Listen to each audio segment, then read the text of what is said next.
Cognition, I can think clearer than before the surgery. I was having a difficult time thinking. Smile. You're doing great. I know, if it's something I can take a walk. Yay.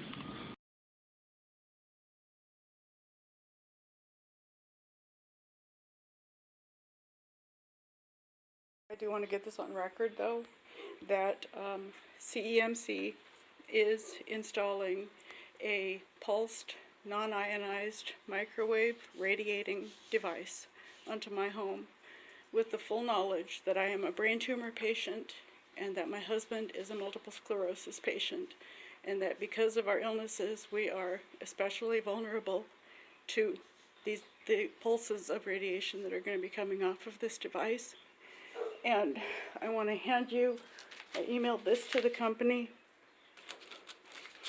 but I want to hand you my letter of non-consent with the reasons that I don't consent to this installation.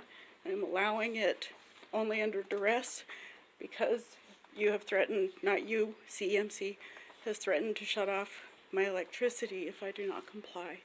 So I just want to have it on record that that's what's happened. Okay. All right. Thank you.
I do want to get this on record, though, that CEMC is installing a pulsed, non-ionized microwave radiating device onto my home with the full knowledge that I am a brain tumor patient and that my husband is a multiple sclerosis patient, and that because of our illnesses we are especially vulnerable to the pulses of radiation that are going to be coming off of this device.